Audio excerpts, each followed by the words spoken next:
Olá, você está no canal Bem-vindo ao Fim dos Tempos, um canal preparado para você que deseja aprender mais sobre a Palavra de Deus. Nesse vídeo eu quero falar com você sobre o tema da idolatria. Há temas que muitas vezes não são devidamente abordados no mundo cristão, teológico, que muitas vezes são deixados para trás e preteridos, por causa de aquilo que julgam ser outros temas mais importantes.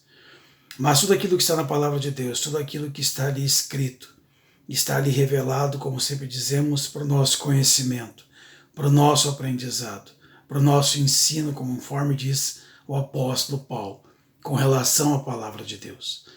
E não é diferente com relação a esse tema. Às vezes, muitos têm questionado até mesmo a existência de Deus.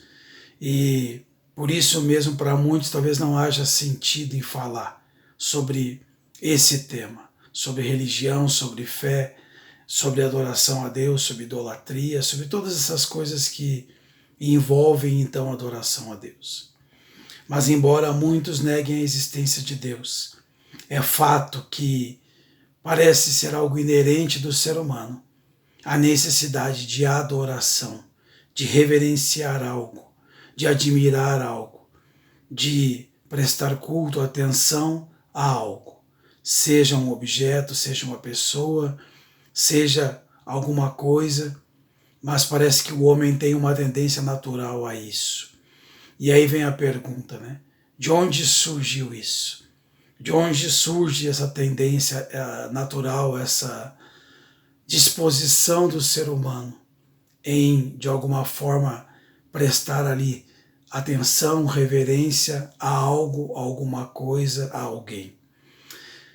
Por isso falamos aqui desse tema hoje, queremos falar sobre idolatria, porque a Bíblia nos diz ali, e nos traz ali revelado, que Deus proíbe então a prática deste ato, de idolatrar, de adorar, de dar atenção a algo. E a pergunta é, por que Deus proibiu? Por que Deus deixou entre as orientações na sua palavra que, assim como outras coisas, isso também não fosse praticado? O que está por trás dessa proibição divina? Eu quero convidar você a começar a ler comigo o texto do livro de Êxodo, lá no Antigo Testamento, no capítulo 20, ali onde nós encontramos então a primeira referência ali aos 10 mandamentos, a lei de Deus. Então eu vou convidar você a ler comigo Êxodo capítulo 20, a gente vai ler aqui os primeiros versos deste capítulo então. Êxodo 20, verso 1 em diante diz: Então falou Deus todas essas palavras: Eu sou o Senhor teu Deus que te tirei da terra do Egito, da casa da servidão. Não terás outros deuses diante de mim. Não farás para ti imagem de escultura, nem semelhança alguma do que há em cima nos céus, nem embaixo na terra, nem nas águas debaixo da terra.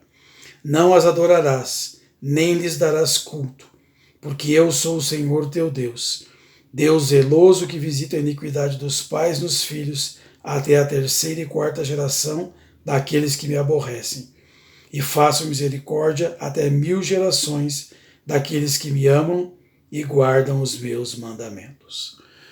Esse texto, como eu disse, está inserido dentro dos 10 mandamentos, inserido dentro da lei de Deus. Já falamos aqui em outros momentos, Israel é chamado por Deus agora como um povo, uma nação, para que fossem ali seus representantes, aqueles que seriam portadores dos conhecimentos da pessoa de Deus, e deveriam agora, pela prática de vida, assim como também pelo ensino aos outros povos, levá-los também ao conhecimento do verdadeiro Deus. E agora o próprio Deus colocando ali algumas regras, algumas orientações, para que o povo pudesse relembrar aquilo que já era algo que desde o princípio foi estabelecido. Eles não deveriam, então, ter outros deuses, não deveriam prestar adoração a nenhuma outra forma de vida, nenhuma outra entidade, a nenhum outro ser que não fosse o próprio Deus. E ele diz ali que não devem fazer, inclusive, imagens de escultura, de nada semelhante no céu, na terra. E aí vemos aqui Deus trazendo essa orientação. Por que isso?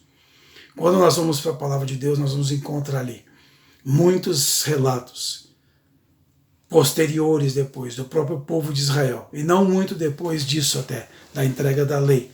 Vamos ver ali relatos onde o povo agora incorre novamente nesse erro. Israel havia vindo do Egito, uma nação extremamente idólatra, uma nação que tinha deuses para todos os problemas, para todas as necessidades, deuses relacionados com diversas entidades da natureza, e agora Israel, então, precisava novamente ser relembrado, ser de alguma forma restaurado em sua mente o conhecimento do Deus verdadeiro. Por isso ele dá a lei, por isso ele retifica agora todas as informações, para que eles possam então agora serem reestruturados, serem transformados no seu pensamento e assim poderem então agora depois servirem como suas testemunhas, conduzindo outros também ao conhecimento do verdadeiro Deus. E dentro dessa experiência de Israel, vamos ver muitas vezes Israel seguindo o exemplo das outras nações. Vamos ver muitas vezes Israel praticando aquilo que Deus havia orientado que não praticasse. Se você ler, e eu não vou ler com você esses textos para que o vídeo não fique tão extensivo, mas quero ler com você alguns textos, né? Se você ler, por exemplo, Jeremias 7:18, Jeremias 10, 1 a 5, e depois verso 10 a 13, Jeremias 19, 4 e 5, Isaías 44, 9 a 19, nós vamos ver ali alguns textos onde Deus repreende o povo por meio de seus profetas, chamando a sua atenção, fazendo um contraste entre os ídolos e Deus, chamando aquilo ali de uma loucura, porque a palavra de Deus diz assim: com a mesma madeira que eles pegavam e cortavam uma parte para fazer lenha, com a outra eles construíam uma imagem e agora se curvavam a essa imagem, adorando e louvando e agradecendo por tudo que tinham, por tudo que lhes era provido, como se fosse aquela imagem que tivesse então esse poder, essa autoridade para fazer isso. E agora vamos ler aqui, quero convidar você a ler comigo Salmo 135, o verso 15 a 18. Salmo 135, 15 a 18. Aqui nós temos a oportunidade de ler também o que o salmista vai nos falar com relação a essa questão, né? Salmo 135. O salmista vai nos trazer aqui também luz com relação a isso. No verso 15 do capítulo 135 de Salmo diz assim: os ídolos das nações são prata e ouro, obra das mãos dos homens. Têm boca e não falam, têm olhos e não veem, têm ouvidos e não ouvem, pois não há alento de vida em sua boca. Como eles se tornam os que os fazem, e todos os que neles confiam. Aqui o salmista diz assim, né, que os ídolos são obras das mãos dos homens. Diz, eles têm olhos, mas não podem ver, têm ouvidos, mas não podem ouvir. E diz aqui, não há hálito de vida, não há fôlego de vida, não há vida neles. E aqui diz que aqueles que os fazem se tornam semelhantes a eles, e todos aqueles que neles confiam também. O propósito de Deus é que nós possamos conhecer ao verdadeiro Deus, buscarmos aquele que é o Criador, o doador da vida, o único que realmente pode atender às nossas necessidades. E eu não estou falando aqui só dos nossos problemas, das nossas lutas, mas das nossas necessidades essenciais como ser humano, desse vazio existencial que é dentro de nós, dessa falta que existe e que só vai ser preenchida quando estivermos ligados, conectados novamente com Deus.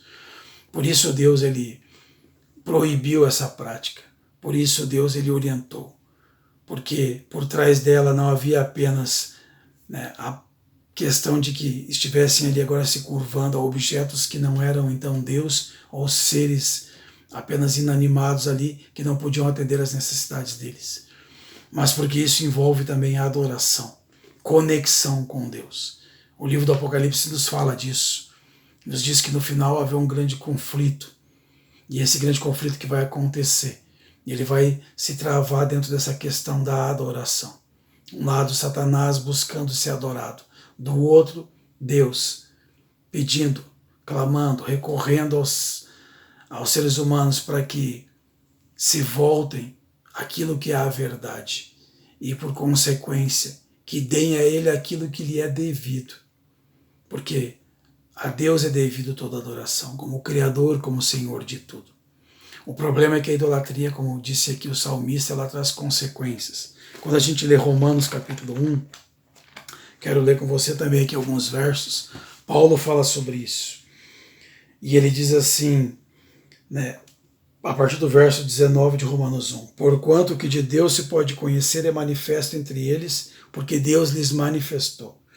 Porque os atributos invisíveis de Deus, assim o seu eterno poder, como também a sua própria divindade, claramente se reconhecem desde o princípio do mundo, sendo percebidos por meio das coisas que foram criadas.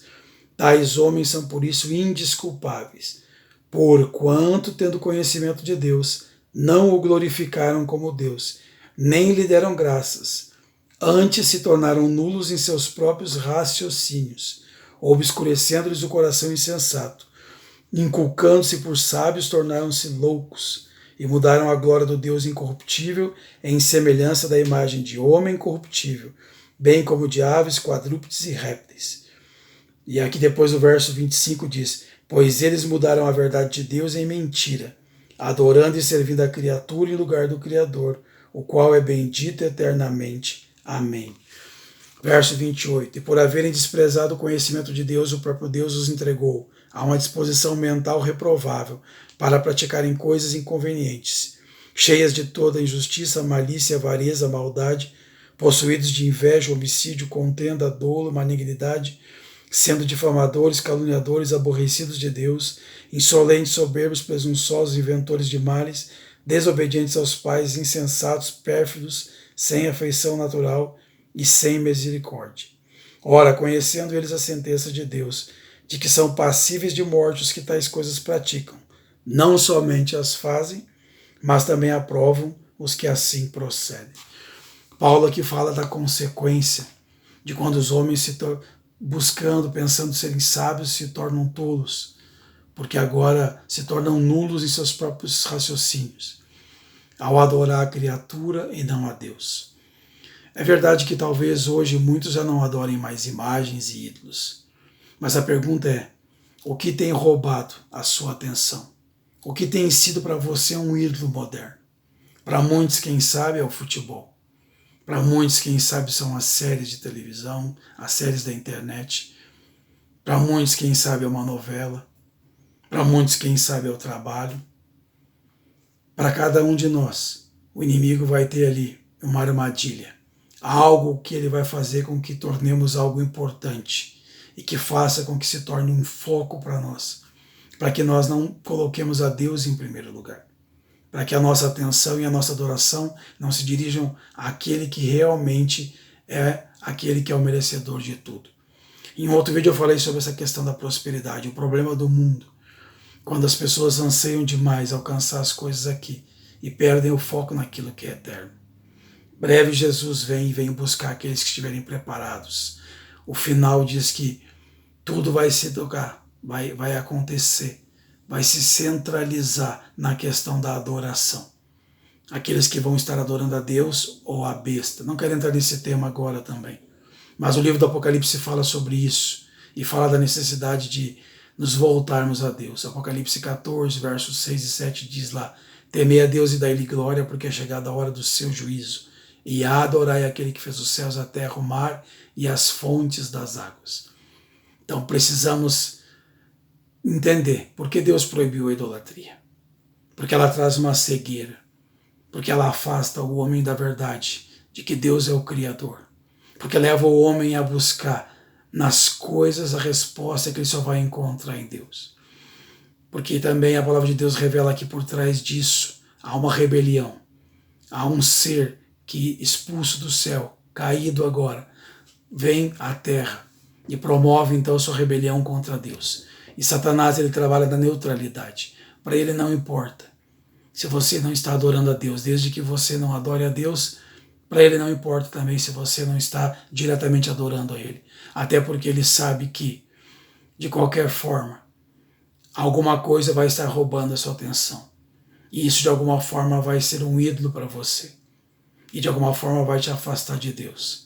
E ele vai conseguir com isso então o seu objetivo. Estude a palavra de Deus. Aprenda mais daquilo que está ali revelado. Não permita que o inimigo impeça você de chegar àquele que é o propósito de Deus para você, que é estar preparado para um dia viver com Deus eternamente, vivendo agradecido, louvando a Deus por tudo que Ele é, por tudo que Ele fez, faz e fará por cada um de nós. Deus abençoe você ricamente.